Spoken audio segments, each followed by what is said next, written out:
নমস্কার বন্ধুরা, সুতোবাস kitchen with ব্লগে সবাইকে স্বাগত। আজ কিন্তু আমি পমফ্রেট মাছের একটা রেসিপি নিয়ে এসেছি।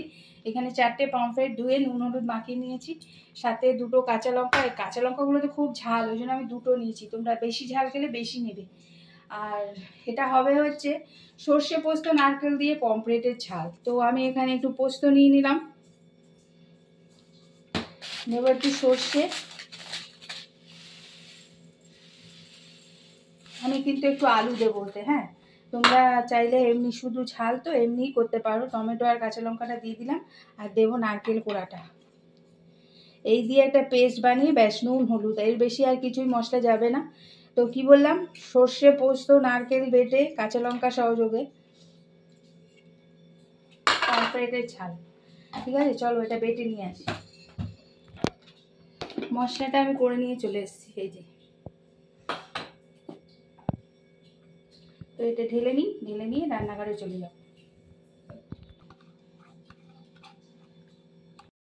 কড়াইয়ে আমি সর্ষের তেল বসিয়ে দিয়েছি, আর মাছগুলো নিয়ে চলে এসেছি। আর এখানে আমি বলেছিলাম আমি একটু আলু দেবো, তাই একটু আলু কেটে ধুয়ে নিয়েছি। তোমরা চাইলে শুধুই করতে পারো, ভালো লাগবে ঝালটা। তো মাছগুলো আমি ভেজে নিই।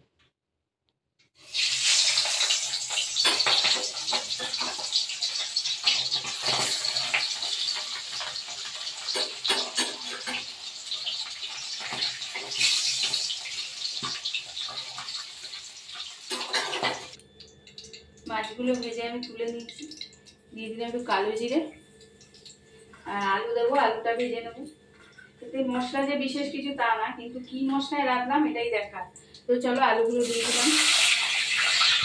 এই মশলাটার মধ্যে আমি একটু হলুদ দিয়ে দিলাম, ব্যাস, আর কিছু যাবে না। এবার আলুগুলো ভাজা হবে। আলুগুলো ভাজা হয়ে গেছে, এবার মশলাটা দিয়ে দিলাম।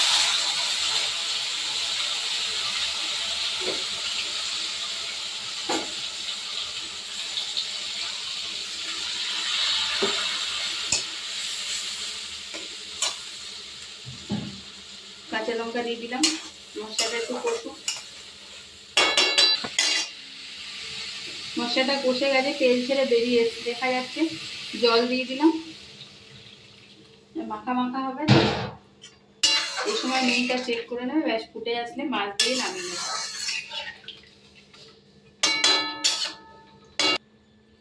মাছগুলো দিয়ে দেবো, ঝোলটা টেনে এসছে, দিয়ে খানিকক্ষণ রেখে তারপর নামিয়ে দেবো।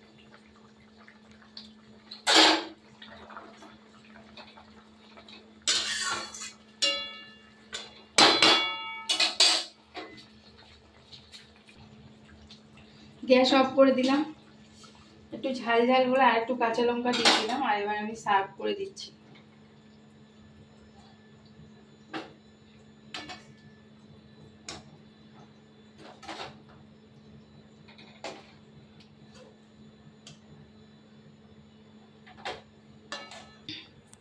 নারকেল সর্ষে পোস্ত কাঁচা লঙ্কা বাটায় পমফ্রেটের ঝাল আমার তৈরি হয়ে গেছে। যদি ভালো লাগে তাহলে একটু লাইক করো, আর সাথে দেখো।